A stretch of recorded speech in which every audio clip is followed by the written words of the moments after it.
والسلام على من لا نبي بعده أما بعد فأعوذ بالله من الشيطان الرجيم بسم الله الرحمن الرحيم إنا أرسلناك شاهدا ومبشرا ونذيرا وداعيا إلى الله بإذنه وسراجا منيرا صدق الله المولانا العظيم وصدق رسوله النبي الكريم الأمين المكين ونحن على ذلك لمن الشاهدين والشاكرين والحمد لله رب العالمين.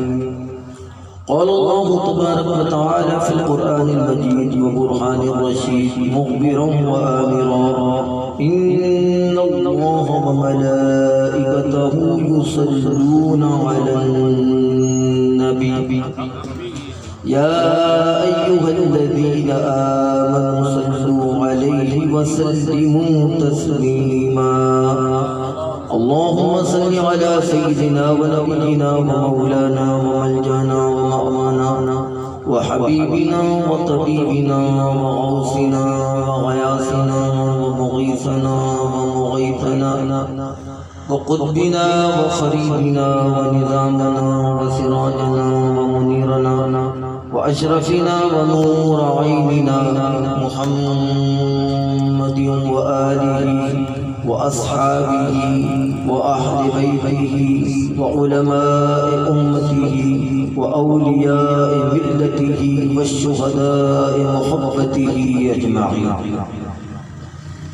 بلغ العلا بكماله كشف الدجى بجماله حسنت جميع خصاله صلوا عليه وآله مولاي صل وسلم دائما أبدا على حبيبك خير الخلق كلهم.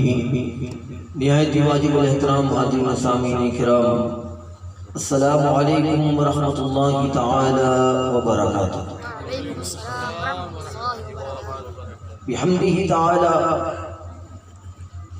بے حساب رب تعالی کا شکر، اس کا احسان کہ اس نے ہمیں یہ موقع عطا فرمایا کہ ہم سب جمع ہو کر اللہ تبارک و تعالیٰ کے حبیب لبیب حضور النور رحمت دو عالم صلی اللہ علیہ وسلم کا ذکر کر سکیں اور سنا سکیں.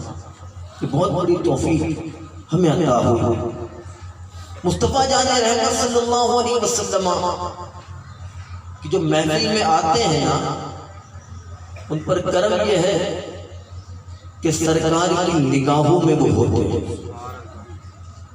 سرکار علیہ السلام ان کو دیکھ رہے ہوتے ہیں، ان پہ نگاہ رحمت فرما رہے ہوتے ہیں. جو عنوان آج میرا یہی ہے کہ حضور دیکھتے کہتے ہیں. سبحان اللہ، ماشاءاللہ. اسی لیے جو میں نے عنوان قائم کیا آئے مبارک اس کی شاہد ہے. قرآن مجید فرقان حمید میں اللہ تبارک و تعالی نے ارشاد فرمایا بسم اللہ الرحمن الرحیم اِنَّا أَرْسَلْنَاكَ شَاهِدًا وَمُبَشِّرًا وَنَذِيرًا. بے شک ارسلناک، ہم نے آپ کو بھیجا. اب جو بھیجنے کی بات ہوتی ہے نا، تو یاد رکھیے گا کہ بھیجنے کے متعلق علماء نے فرمایا کہ بھیجا جانا ولادت مصطفیٰ کا ذکر ہے. ولادت ہوتی ہے، کوئی تشریف لاتا ہے تو اسی کو ولادت کہتے ہیں. اللہ تبارک و تعالی اس آیت میں حضور کے بھیجے جانے کا، آپ کی ولادت کا ذکر فرما رہا ہے. وہ کس طرح بھیجا، کس شان سے بھیجا، وہ آگے فرماتا ہے اِنَّا أَرْسَلْنَاكَ، بے شک ہم نے آپ کو بھیجا. کیسے بھیجا؟ شاہدہ، گواہ بنا. اعلیٰ حضرت امام اہل سنت، سنیوں کے امام سیدی اعلیٰ حضرت رحمت اللہ تعالیٰ علیہ فرماتے ہیں کہ شاہد کا مطلب ہے حاضر و ناظر. انہوں نے ترجمہ یہی کیا کہ بے شک ہم نے آپ کو حاضر و ناظر بنا کے بھیجا، انا ارسلناک شاہدا، آگے فرمایا وہ مبشرا و نذیرا، اور آپ کو ہم نے خوشخبری سنانے والا اور ڈر سنانے والا بنا کر بھیجا، وداعیا الی اللہ بإذنہ، اور اللہ کی جانب اس کے حکم سے بلانے والا بنا کر بھیجا، وسراجا منیرا، اور ہم نے آپ کو چمکتا ہوا سورج بنا کے بھیجا، چمکتا ہوا سورج بنا کے بھیجا۔ اس پوری آیت مبارکہ میں حضور علیہ السلام کا بھیجے جانا اور آپ کے اوصاف جمیلہ کا ذکر ہے کہ بھیجا ہے تو کس شان سے بھیجا ہے، ایسے نہیں بھیجا۔ ہم بھی آتے ہیں، ہماری بھی ولادت بچوں کی ہوتی ہے، مگر وہ بالکل مختلف ہے، حضور کا تشریف لانا بالکل مختلف ہے۔ کیوں؟ کیونکہ حضور تو وہ ہستی ہے کہ جن کی آمد کی وجہ سے یہ رب نے کون و مکان بنایا ہے، ارض و سما بنایا ہے، یہ جو کچھ بھی بنایا ہے وہ مصطفیٰ جان رحمت کی آمد کی خوشی میں ہی بنایا ہے اور آپ ہی کے لیے بنایا ہے۔ تو جب بھیجا آپ کو جا رہا ہے تو اس شان سے بھیجا جا رہا ہے کہ فرمایا کہ ہم نے آپ کو گواہ بنا کر بھیجا، حاضر و ناظر بنا کر بھیجا۔ اب اعتراض کرنے والے اعتراض کرتے ہیں کہ شاہد تو مطلب حاضر و ناظر جو نکالا ہے وہ غلط نکالا ہے، جبکہ لغت کی کتب میں شاہد کا مطلب حاضر و ناظر نکالا ہے۔ مگر اعتراض کرنے والے پھر بھی اعتراض کر دیتے ہیں کہ شاہد کا مطلب حاضر و ناظر نہیں ہے، کیونکہ جہاں شان مصطفیٰ ہو پیٹ میں مروڑ شروع ہو جاتی ہے۔ ان کے باپوں کی شانیں بیان کرو، ان کے علماء کی شانیں بیان کرو تو پیٹ میں مروڑ نہیں ہوتی، مگر جب شان مصطفیٰ کی بات آتی ہے پیٹ میں مروڑ شروع ہو جاتا ہے۔ اب جب بات یہ تھی کیا کہ شاہد کا مطلب گواہ ہے تو ہم نے کہا چلو ٹھیک ہے، حاضر و ناظر نہیں ہے، تو پھر ہم نے یہ کہا کہ ایک کام کرتے ہیں، اس کو ہم تمہارے اچھی طرح کھول کے بیان کرتے ہیں۔ اب شاہد کا معنی گواہ وہ کہتے ہیں، حاضر و ناظر کہتے ہیں، اور وہ کہتے ہیں حاضر و ناظر معنی بنتا ہی نہیں۔ چلو ٹھیک ہے، تمہاری یہاں ان کے بھی لوگ مرتے ہیں، ہمارے یہاں بھی مرتے ہیں، مرتے نہیں مرتے؟ جب مرتے ہیں تو غسل دینے کے بعد، کفن پہنانے کے بعد، اس کا آخری دیدار کرانے کے بعد جب گھر سے لے جایا جاتا ہے تو مسجد لے کے جاتا ہے، نماز جنازہ ہوتی ہے، امام نیت مانتا ہے، نماز جنازہ شروع ہوتی ہے، تو جنازے کی دعا کیا ہے؟ جنازے کی دعا میں لفظ شاہد موجود نہیں ہے، لفظ شاہد موجود نہیں ہے۔ لفظ شاہد کا وہاں معنی کیا بنتا ہے؟ لفظ شاہد کا نماز جنازے میں تو معنی لکھتے ہو جو موجود ہو، وہاں معنی ہے جو میت موجود ہے، جو میت موجود ہے وہاں تو معنی تم حاضر و ناظر لے لو، مگر جب قرآن میں یہی لفظ ذات مصطفیٰ کے لیے آئے تو بولو حاضر و ناظر بنتا نہیں، یا وہی معنی یہیں لے کے آؤ۔ تم بولتے ہو مطلب گواہ ہے، تو اس میت کے گواہ کس بات کا گواہ ہے؟ میت کا ہی ترجمہ گواہ بن ہی نہیں سکتا، کیونکہ یہ ابھی مردہ ہے، جسم سے روح نکلی ہوئی ہے، اس کو گواہی کا کیا معاملہ بنے گا؟ تو تم نے ہر جگہ ترجمے میں وہاں حاضر لکھا، حاضر میت، حاضر میت، موجودہ میت، تو وہاں شاہد کا مطلب حاضر لیتے ہو۔ جب قرآن میں یہ لفظ حضور کے لیے آئے تو وہاں تم اس کا مطلب بدل دیتے ہو، وہاں بولتے ہو صرف مطلب گواہ۔ تو پتہ یہی چلا کہ یہ مسئلہ کچھ اور ہے، یہ حضور سے محبت نہیں ہے، ان کے دلوں میں حضور کا بغض ہے، یہ حضور کی شان ان سے برداشت ہے۔ حضور کو اللہ تبارک و تعالیٰ نے حاضر و ناظر بنا کے بھیجا، اور ایسا حاضر و ناظر بنا کے بھیجا کہ روایت میں آتا ہے کہ مصطفیٰ جان رحمت صلی اللہ علیہ وسلم کا یہ مقام و مرتبہ ہے کہ پورا عالم ان کی ہتھیلی میں ہے اور وہ پورے عالم کا مشاہدہ فرما رہے ہیں، پورے عالم کو مصطفیٰ جان رحمت دیکھ رہے ہیں۔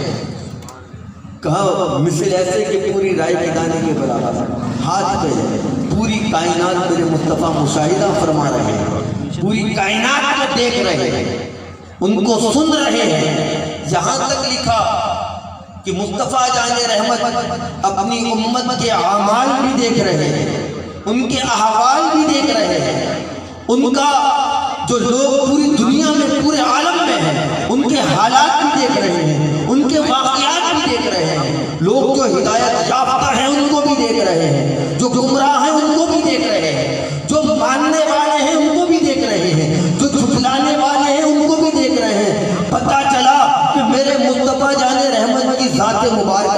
نے کچھ چھپایا ہی نہیں.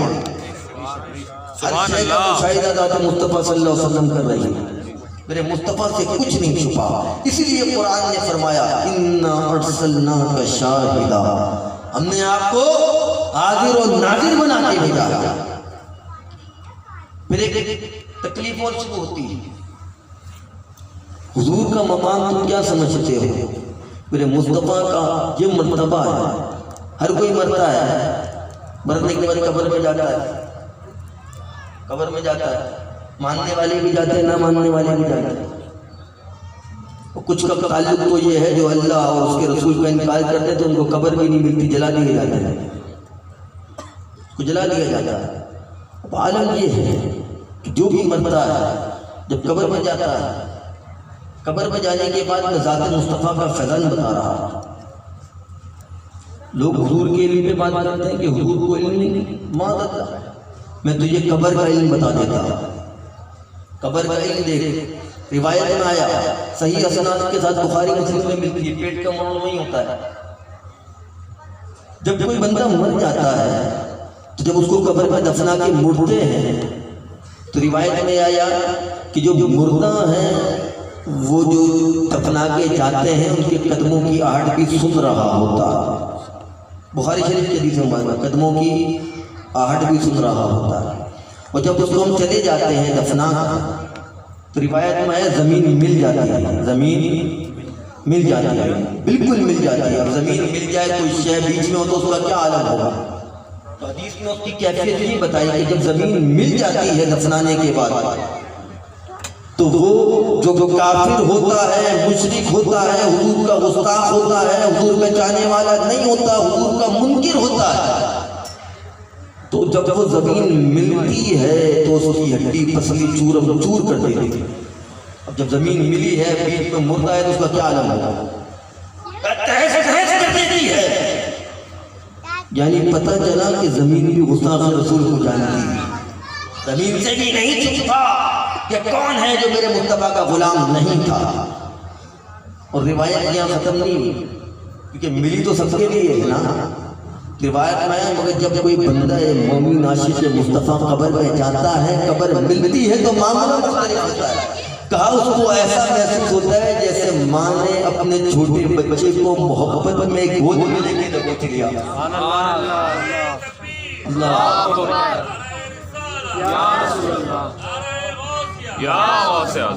اب آپ یہ دیکھیے کہ قبر تو وہی ہے، دبا بھی رہی ہے، مگر وہ جانتی ہے کہ عاشق مصطفیٰ کو کیسے دبانا ہے. وہ جانتی ہے کہ گستاخ رسول کو کیسے دبانا ہے. ابھی تو حضور کے علم کی بات کرتا ہے تو دیکھ تو روایت سے قبر بھی جان رہی ہے، قبر بھی پہچان رہی ہے. کتنے مرتے ہیں، کتنے دن مرتے ہیں، روزانہ لاکھوں مرتے ہیں، ہزاروں مرتے ہیں. وہ سب کو جانتی ہے، سب کو پہچانتی ہے. قبر پہچانتی ہے، قبر کی زمین پہچانتی ہے. کتنے جاہل لوگ ہیں جو قبر کو تو پہچاننا مان لے اور یہ مصطفیٰ میں نہیں جانتے. اب جب قبر میں جان لیا، قبر میں اتار دیا گیا. میں لفظ شاہد کی مدد کر رہا ہوں. قبر میں اتار دیا گیا. روایت میں آتا ہے کہ پائیں کی جانب سے دو فرشتے زمین کو کدرتے ہوئے آئیں گے. پاؤں کی جانب انتہائی ہیبت ناک حالت ہے. ان کی آنکھیں انگارے اگلتی ہوں گی، سر کے بال پاؤں تک جا رہے ہوں گے. اور ان کا حال یہ ہوگا کہ ان کی آنکھیں دیغ کی مانند ہوں گی. دیغ کو الٹا کر دو کتنی بڑی بنے گا اس کا وجود. تو ان کی آنکھیں دیغ کی مانند ہوں گی. اس حالت میں وہ اس مردے کو ٹھوکر مار کے اٹھائیں گے. وہ اٹھ کے بیٹھا. اب ایک بات نقطہ یہاں اور نکل رہا ہے. تم بولتے ہو کہ تم مزارات پہ کیوں جاتے ہو مردوں کے پاس. ابے مجھے یہ بتا کہ یہ سوال کسی مردے سے ہو رہا ہے کہ زندہ سے؟ اگر مردہ کچھ دے نہیں سکتا تو قبر میں سوال کے جواب کیوں دیے جا رہا ہے؟ مردہ کچھ کہہ نہیں سکتا تو قبر میں وہ فرشتوں کو کیسے کہہ رہا ہے؟ مردہ کچھ سن نہیں سکتا تو مجھے بتاؤ وہ قبر میں فرشتوں کے سوال سن کیسے رہا؟ ابھی تو عام مردے کی بات ہے. چاہے کافر بھی مرے مشرک بھی مرے، وہ فرشتوں کے سوالوں کے جواب دے رہا ہے، سن رہا ہے، قبر پہ جانے والوں کی آہٹ سن رہا ہے، سلام کے جواب دے رہا ہے۔ یہ تمام مستند ترین روایات ہیں۔ بلکہ بخاری شریف میں ایک روایت اس مسئلے کو اور ملتی ہے، میں حوالے بخاری کے ہی دے رہا ہوں، تک کسی علاوہ بخاری کے علاوہ کچھ نہیں پڑھا، یا قرآن سنا ہے یا بخاری سنا رہا۔ آپ سنیے بخاری کی وہ روایت کہ جب غزوہ بدر، کتاب المغازی کے اندر یہ حدیث مبارکہ ہے، جب غزوہ بدر ہوا نا، بہت بڑا واقعہ، اسلام کی بہت مارکۃ العراج ہے، بہت عالی شان، 313 تھے ہزاروں کے لشکر کے ساتھ، اللہ نے فرشتے نازل فرمایا مسلمانوں کی مدد کے لیے، بہت عالی شان جنگ ہے۔ فرمایا اس غزوے کے اندر، غزوہ بدر میں کیا ہوا؟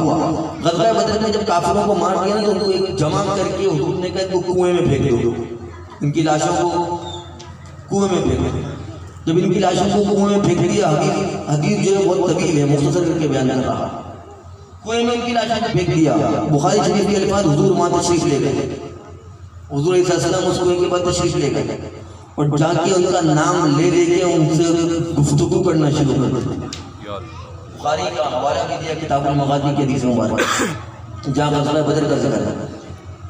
مجھے بتاؤ، حضرت عمر فاروق موجود تھے۔ اب ایک بات یہاں بتا دو، فاروق اعظم بھی آنے والی امت کو دیکھ رہے ہیں، ان کا علم دیکھیے، وہ جانتے ہیں کہ فاروق اعظم کو نہیں پتا حضور جو کر رہے ہیں وہ صحیح کر رہے ہیں۔ انہوں نے ہم جیسے گناہ گاروں کا عقیدے کو مضبوط کرنے کے لیے آپ سے سوال کر لیا۔ میں اس کے بالکل اسی پر ڈوب کر حدیث سنا رہا، انہوں نے سوال کس لیے کیا؟ ہم لوگوں کے لیے ہمارا عقیدہ مضبوط ہو جائے۔ اب پھر سوال کا جواب جب آقا دے دے تو کوئی اعتراض پیدا ہی نہ ہو، ورنہ لوگ الگ الگ مفہوم نکال لیتے، الگ الگ مفہوم نکال لیتے۔ مگر قربان جائے حضرت صدیق، حضرت عمر فاروق رضی اللہ تعالیٰ عنہ، فاروق اعظم رضی اللہ تعالیٰ عنہ کہ سوال کہ یا رسول اللہ، آپ جن سے کہہ رہے ہیں یہ تو مردہ ہے، مردہ بھی کیا کبھی سنتا ہے؟ بخاری کے الفاظ ہیں، مردہ بھی کبھی سنتا ہے۔ جو لوگ کہتے ہیں تم کس کے پاس جا رہے ہو، اس کا جواب دے رہا ہوں، کون ہے؟ کافر، بدترین کافر، ان کے سرداروں کو پھینکا ہے، بدترین کافر جن کو صحابہ نے واسطے جہنم کیا، ان لوگوں کو پھینکنے کے بعد سرکار ان سے گفتگو فرما رہے ہیں۔ حضور نے جواب دیا، اے عمر، یہ تم سے زیادہ بہتر سمجھتے ہیں۔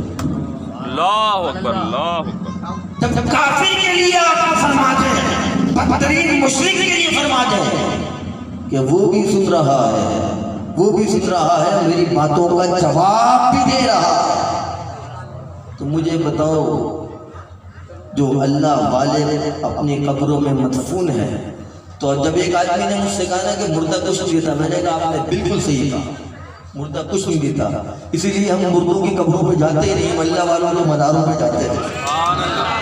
اللہ اکبر، یا رسول اللہ۔ ہم مردوں کی قبروں میں نہیں جاتے، ہم تو اللہ والوں کے مزارات پہ جاتے ہیں۔ جو فیض کا منبع بنا ہوا ہے، جو جانے والوں کو پہچانتے ہیں، جواب بھی دیتے ہیں، حوالے کے لیے بخاری سنا چکا۔ اب آپ روایت پہ واپس آتا ہے، کافر سن رہا ہے، قبر میں آیا، سب سے سوال ہوگا۔ قبر خالی اس گڑھے کو نہیں کہتے جو ہم کر کے جیسے دفنا دیتے، خالی قبر وہ نہیں ہے، قبر کی تاریخ کچھ اور ہے، خالی قبر وہ نہیں ہے۔ قبر سے مراد وہ جگہ ہے جہاں حساب و کتاب ہوگا۔ اب ایک آدمی سمندر میں مرا، اس کو مچھلی نے کھا لیا، تو مچھلی کا پیٹ اس کی قبر ہے۔ کسی کو جلا دیا، جس جگہ جلایا گیا جو مرگھٹ ہے وہ اس کی قبر ہے۔ ایک آدمی کے ٹکڑے کر کے جب پھینک دیا، اس کا جسم جہاں چلا گیا وہ جگہ اس کی قبر ہے۔ تو قبر کی تاریخ یہ ہے، خالی گڑھا نہیں ہے، تو جو جہاں پہ ہے اپنی قبر میں ہے۔ اب وہ جس قبر میں ہے، فرشتوں نے آیا، فرشتے آ کے سوال کریں گے، مر ربک، بتا تیرا رب کون ہے؟ پھر سوال ہوگا ماں کا، بتا تیرا دین کیا ہے؟ پھر سوال ہوگا ما کنت تقول فی حق ھذا الرجل، تو ان شخصیت کے بارے میں کیا کہا کرتا تھا، تو ان کے بارے میں کیا کہا کرتا تھا۔ اللہ اکبر۔ ھذا اس میں اشارہ ہے برائے قریب کے لیے، دس کا معنی دس قریب کے لیے آتا ہے، ڈیڈ دور کے لیے آتا ہے، اس میں ھذا کا استعمال ہوا۔ اب ھذا قریب کے لیے، ھذا الرجل، یہ آدمی، اس کے بارے میں، ان کے بارے میں کیا کہتا تھا۔ تین سوال، روایت میں آیا کہ جو کافر و مشرک ہوگا نا وہ ہر بات پہ کہے گا ہی ہاتا لا ادری، ہی ہاتا لا ادری، ہائے افسوس میں نہیں جانتا۔ مگر جو عاشق رسول ہوگا وہ جواب دے گا پہلے سوال کا ربی اللہ، میرا رب اللہ، سبحان۔ دوسرے سوال کا جواب دین اسلام، میرا دین اسلام ہے۔ تیسرے سوال کا جواب دے گا ھذا محمد رسول اللہ صلی اللہ علیہ وسلم، کہ یہ تو اللہ کے رسول ہے صلی اللہ علیہ وسلم ہے۔ آپ مجھے بتائیے، بخاری، امام بخاری نے اس روایت کو نقل فرمایا نا، امام بخاری نے بھی روایت نقل فرمائی، باقی کتب کے اندر 3 سوالات ہیں، امام بخاری نے کہا قبر میں صرف ایک سوال ہوگا۔ بخاری شریف میں ایک سوال لکھا ہوا ہے، 3 سوال نہیں لکھے ہیں۔ محدثین نے لکھا امام بخاری نے کیوں ایک سوال لکھا؟ کیوں؟ کیونکہ انہوں نے بتا دیا کہ جو ایک سوال ہے یہی سب سے قیمتی سوال ہے، یہی تو اصل سوال ہے، سارا معاملہ اسی سوال پہ انحصار کرتا ہے۔ اس کا جواب صحیح ہو گیا تو آگے کے معاملہ صحیح ہو جائیں گے، یہاں اٹک گئے تو پھر ہمیشہ اٹکتے رہو۔ اب حضور قبر میں آئے ہیں، دن میں کتنے لوگ مرتے ہوں گے؟ ایک دن میں ہر لمحے کتنے لوگ مرتے ہوں گے؟ کتنے مرتے ہوں گے؟ ہزاروں مرتے ہوں گے، پوری دنیا میں لگا لیں کتنے مرتے ہوں گے، کہاں کہاں مرتے ہوں گے۔ جو جس حال میں فرشتے جب یہ سوال کرتے ہو کہتے ہیں ما کنت تقول فی حق ھذا، ان شخصیت کے بارے میں کیا کہتا تھا؟ تو مجھے بتاؤ میرے مصطفیٰ کا مقام تو یہ ہے ایک وقت میں کتنی جگہوں پہ موجود ہے؟ بے شک بے شک، ایک وقت میں کتنی جگہوں پہ موجود ہے۔ اس تو علماء نے کہا ایک معاملہ اس میں یہ بھی ہوتا ہے، اب ایک آدمی عاشق رسول نہیں ہے، اس کی قبر میں سرکار نہیں آتے، بلکہ وہاں سے لے کے حضور کے مزار پر انوار تک کا راستوں کو سب چیزیں ہٹا دی جاتی ہیں، حضور وہاں سے وہ مشاہدہ کر رہا تھا اور ان کے بارے میں دیکھ کے بتا رہا۔ تو عاشقوں تمہیں تو یہ خوشخبری مل گئی، تمہیں یہ خوشخبری یہ مل گئی کہ ہم جن پر درود و سلام پڑھتے ہیں کم از کم قبر میں تو ان کی جا کے زیارت کریں گے انشاءاللہ۔ اور وہ سب سے مشکل ترین وقت ہوگا، اندھیروں کا وقت ہوگا، سب سے پریشانی کا عالم ہے، تو اس وقت کی سرکار تو عالم صلی اللہ علیہ وسلم قبر میں آ کے ہمارے دلوں کی ٹھنڈک فرما دیں گے، ہمیں تسکین مل جائے گی، ہمیں راحت مل جائے گی۔ آپ خود دیکھیے نا کہ جب پریشانی کے عالم میں ہو، کہیں پھنس جاؤ، تمہیں پتا ہو کہ فلاں شخص بچائے گا، تمہیں بچا سکتا ہے، تم نے اس کو کال کی وہ آ گیا، تم مصیبت میں تھے، مصیبت سے نکالنے والا آ گیا، تو اپنی خوشی کا عالم دیکھو کیا ہوگا۔ اب تم ایسی جگہ پہ جہاں کوئی آ نہیں سکتا، اب سرکار آ گئے ہیں تو کیا عالم ہوگا۔ اس لیے تو کہا کہ سرکار کا جب یہ عالم ہوگا تو شفاعت مصطفیٰ کہے اٹھے، قبر میں سرکار آئے ہیں تو میں قدموں میں گروں، گر فرشتے بھی اٹھائیں تو میں ان سے یوں کہوں اب وہ پائے ناز سے میں اے فرشتوں کیوں اٹھوں، مر کے پہنچا ہوں یہاں، مر کے پہنچا ہوں یہاں، اس دل ربا کے واسطے میں تو جان دی ہے انتظار کے لیے، میں تو جان دے کے آ رہا ہوں کہ ہستی کا دیدار کر لیں۔ اللہ اکبر۔ تو یہ شاہد کا معنی ہے کہ حضور حاضر و ناظر ہے، وہ مبشروں خوشخبری دینے والا۔ کس چیز کی؟ کہا یہ خوشخبری صرف اور صرف مسلمانوں مومنوں کے لیے، ہر کسی کے لیے نہیں ہے۔ کس بات کی خوشخبری؟ اس خوشخبری کہ جنت تو تمہارے لیے ہے، وہ مسلمانوں عاشقان رسول تمہیں جنت کی خوشخبری سنانے آئے ہیں۔ قرآن یہ کہہ رہا ہے، کتنی بڑی ڈھارس ہے، کتنا بڑی نعمت ہے کہ حضور ہمیں بتا رہے ہیں، رب کہلوا رہا ہے بتاؤ کہ میں نے کیوں بھیجا ہے، بتا دو اس لیے بھیجا ہے کہ اپنے عاشقوں کو جنت کی خوشخبری سنانا، مبشر بنا کے بھیجا، خوشخبری سنانا بھیجا، وَنَذِيرًا اور ڈر سنانے والا۔ کس کے لیے؟ کہا یہ ڈر تمہارے لیے نہیں ہے مسلمانوں، مصطفیٰ جان رحمت کے چاہنے والوں، یہ ڈر سنانا تمہارے لیے نہیں ہے، بلکہ مفسرین نے لکھا یہ ڈر کس چیز کا ہے؟ کہا یہ ڈر کافروں کو سنایا جا رہا ہے، یہ ڈر مشرکوں کو سنایا جا رہا ہے، یہ ڈر مصطفیٰ جان رحمت کے گستاخوں کو سنایا جا رہا ہے۔ اور ڈر کس چیز کا؟ ان کو یہ ڈر بتایا جا رہا ہے کہ تم جو کچھ کرنا ہے کر لو، تمہارے لیے اللہ نے جہنم کی آگ بھڑکا کے رکھی ہوئی، بے شک ان کے لیے ڈر سنانے والا بنا کے بھیجا ہے۔ وَدَاعِيًا إِلَى اللَّهِ بِإِذْنِهِ، اور اللہ کے حکم سے اس کی جانب بلانے والا بنا کے بھیجا. عجیب معاملہ ہے. مصطفیٰ جان رحمت، مصطفیٰ جان رحمت کے لیے کیا قرآن فرما رہا ہے کہ اللہ کے حکم سے اللہ کی جانب بلانے والے ہیں. اللہ مصطفیٰ کی جانب بلانے والا. سبحان اللہ. کیا شان ہے. واقعہ سناؤ ایمان تازہ ہو جائے گا. حضرت عمر فاروق رضی اللہ تعالیٰ بہت مشہور واقعہ سمجھتے ہیں، سب سنا ہوا ہے سب نے. میں مختصر باتیں بتاؤں. ایمان نہیں لائے تھے اس وقت کا واقعہ. حضور علیہ السلام کی جب اپنے گھر گئے اپنی بہن کو قرآن شریف پڑھتے دیکھا تو ان پر ہاتھ بھی اٹھایا، ان کو سختی بھی کی اور جلال کے اندر حضور علیہ السلام کی بارگاہ میں روانہ ہوا. حضور کی بارگاہ میں جلال میں روانہ ہوئے صدیق حضرت عمر فاروق رضی اللہ تعالیٰ. اللہ اکبر، کتنے جلال میں روانہ ہوئے. آپ یہ دیکھیے کہ حضرت عمر فاروق وہاں روانہ ہو رہے ہیں. کہاں؟ حضور کی بارگاہ میں. لانے والا میرا رب ہے حضور کی بارگاہ میں. کیوں؟ کیونکہ حضور نے دعا کی تھی، یا اللہ 2 عمر میں سے 1 عمر مجھے دے دے. سبحان اللہ. حضور نے دعا مانگی تھی 2 عمر میں سے 1 عمر مجھے دے دے. تو فاروق اعظم حضرت عمر فاروق تو حضور کی دعا ہے جن کو حضور نے دعا میں مانگا کہ اللہ مجھے عمر عطا فرما دے اور عمر کے ذریعے اسلام کو غلبہ عطا فرما دے. آپ یہ دیکھیے فاروق اعظم کے لیے دعا حضور مانگ رہے ہیں، وہ وہاں جلال میں آ رہے ہیں. یعنی رب عمر کو حضور کی بارگاہ میں بھیج رہا ہے. حضرت سیدنا عمر فاروق رضی اللہ عنہ سرکار کی بارگاہ میں آ رہے ہیں. سرکار کی بارگاہ میں آ رہے ہیں، ایمان لا رہے ہیں، سرکار رب سے ملا رہے ہیں. داعیۃ اللہ بإذنہ، رب کے حکم سے رب کی جانب بلانے والے. یہ مصطفیٰ جان رحمت کی شان ہے، بلانے والے. اور فرمایا آگے داعیۃ اللہ بإذنہ وسراجا منیرا، چمکا دینے والا سورج. اللہ بے شک اکبر، بے شک. چمکا دینے والا سورج بنا کے بھیجا. علماء نے لکھا کہ پوری کائنات میں کئی سورج ہیں. ایک سورج تو یہ ارض کا ہے جو دیگر پلانٹ کو 11 سیاروں کو کور کر رہا. اس کے علاوہ بھی کائنات میں اور سورج ہیں اور کئی چاند ہیں. کئی پلانٹ ایسے ہیں کہ ایک پلانٹ میں کئی چاند ہیں.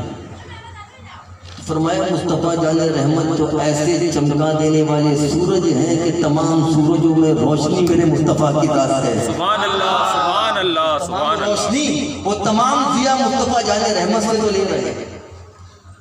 تبھی تو میرے امام نے کہا نا چمک تجھ سے پاتے ہیں سب پانے والے، میرا دل بھی چمکا دے چمکا دے. کہ چمک تو آپ سے سب پا رہے ہیں یا رسول اللہ، ہمارے دلوں کو بھی آپ چمکا دیں. کیونکہ آپ نے اگر چمکا دیا نا، آپ نے چمکا دیا تو ہمارا ظاہر و باطن روشن ہو جائے گا. آپ نے اگر چمکا دیا تو جہنم کی آگ ہمیں چھو نہیں سکتی. اور اگر آپ نے ہمیں چمکا دیا، کل بلکہ میں نے ایک شعر کی تشریح کی تھی، موقع کی مناسبت سے ذہن میں آیا کہ وہ دوبارہ تشریح کروں. حضور علیہ السلام کے بارے میں کہ اے عشق، امام لکھتے ہیں سیدی آیت، اے عشق تیرے صدقے، حضرت لکھ رہے ہیں اے عشق تیرے صدقے جلنے سے بچے سستے، وہ آگ لگا دی ہے جو آگ بجھا دے گی. سیدی اعلیٰ نے کتنا زبردست شعر لکھا ہے کہ اے عشق مصطفیٰ صلی اللہ علیہ وسلم میں تیرے قربان جاؤں.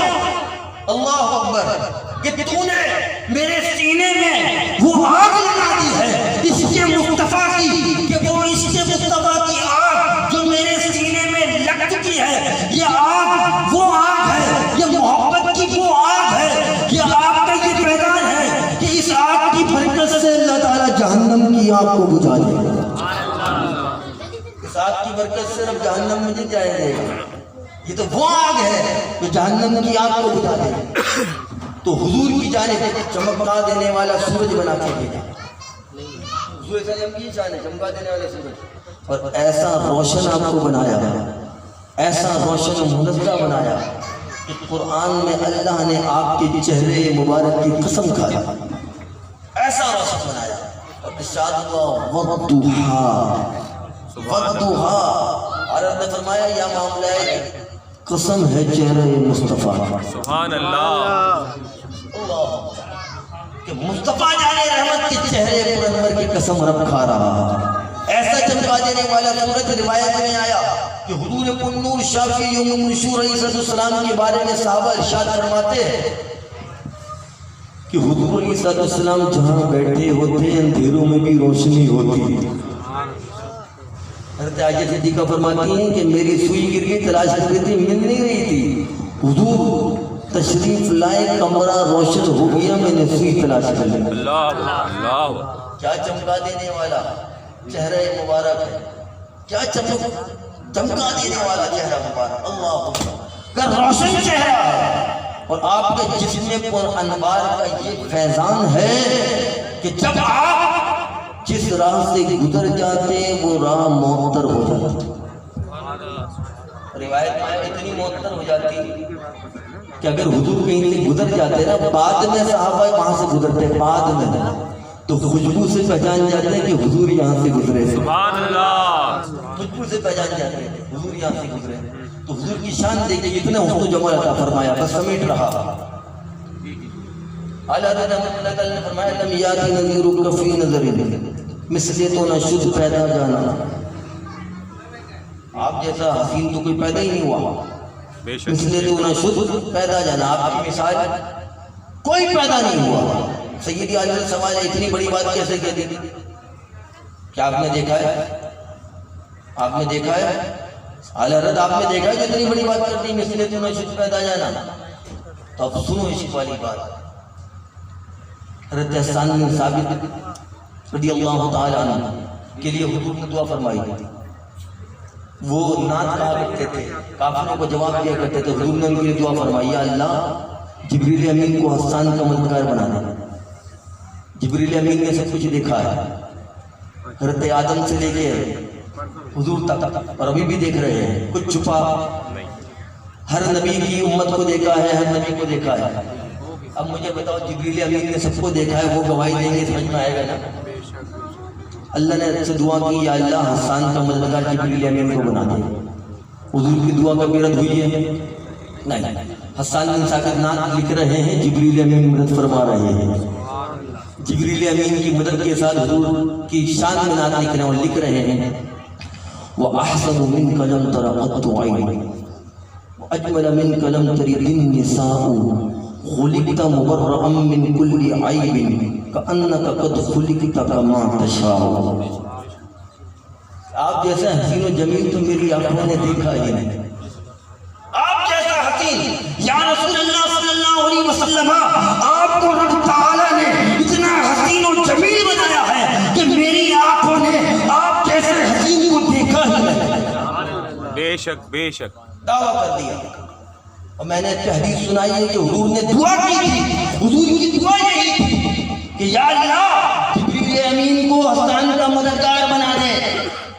اب یہ دعویٰ جو حضرت حسان کا ہے, پتہ چلا یہ جبریل امین کی مدد کے ساتھ ہے. سبحان اللہ. یہ جبریل امین کی مدد کے ساتھ دعویٰ ہے کہ آپ جیسا حسین میری آنکھوں نے دیکھا ہے. کیوں نہیں دیکھا؟ کیوں نہیں دیکھا؟ اس لیے نہیں دیکھا کیونکہ آپ جیسا حسین کسی ماں نے جنا ہی نہیں. بے شک نہیں جنا ہے.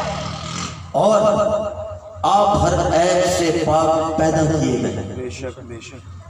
نبی پہ عیب نکالنے والوں تم پہ لعنت ہو. بے شک بے شک. تم حضور پہ عیب نکالتے ہو. صحابہ کا عقیدہ دیکھو, صحابی رسول جلیل القدر صحابی رسول ممبر رسول پر بیٹھ کے کہہ رہے ہیں ہر عیب سے پاک آپ کو پیدا کیا ہے.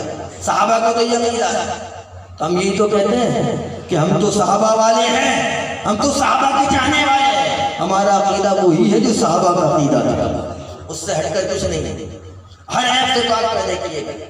بلکہ صحابہ کا عقیدہ, لوگ کہتے ہیں حضور کے چاہنے سے کچھ نہیں ہوتا, معاذ اللہ.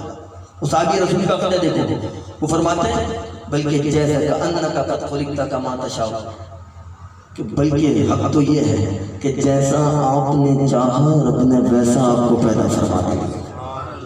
جیسا آپ نے چاہا ویسا رب نے آپ کو پیدا فرما دیا. جب رب نے ایسا حسین و جمیل پیدا فرما دیا, اب مجھے بتائیے خالق پیدا کرنے سے پہلے حضور سے پوچھ رہا ہو کہ کیا چاہتے ہیں, تو بتاؤ محبوب اور محب میں کیا گفتگو ہوئی ہو. جب محبوب نے بنایا ہوگا تو کتنا حسین بنایا ہوگا. اسی لیے میرا امام نے کہا لم یاتی نذیر کفی نظر مثلے تو نہ شد پیدا جانا. یہی وجہ ہے اسی حدیث سے فیضان لیتے ہوئے اور حضور کے دیدار کرتے ہوئے میرے امام نے یہ شعر لکھا. اور ساجد بھائی تشریف لا چکے ہیں, اللہ تبارک و تعالیٰ ان کا آنا قبول فرمائے. ہم حضور صلی اللہ علیہ وسلم کے چاہنے والے ہیں. آخری پیغام دے کے اجازت چاہتا ہوں.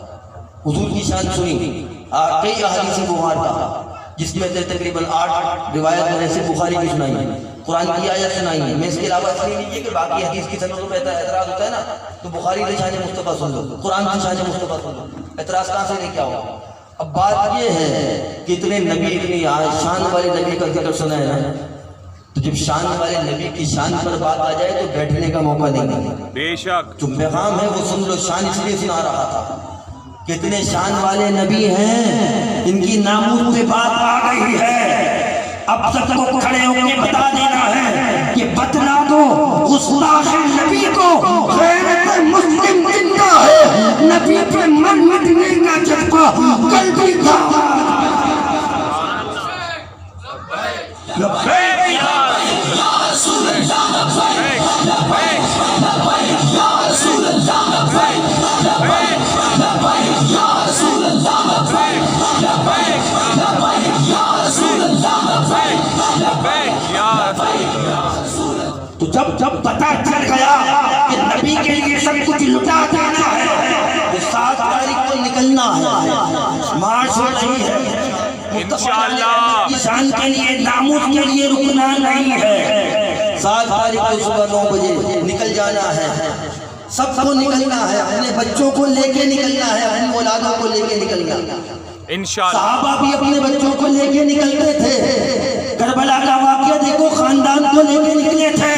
پتہ چلا جب ناموس کا مسئلہ ہو, دین کو بچانے کا مسئلہ ہو, تو خاندان کو لے کے نکلا جاتا ہے, گھر میں چھوڑا نہیں جاتا. بے شک ہم حضور کے چاہنے والے ہیں, سب بچوں کو لے کے نکلو اور بتا دو پوری عالم کو کہ گستاخ نبی کی ایک سزا سرزدن سے جدا, سرزدن سے جدا.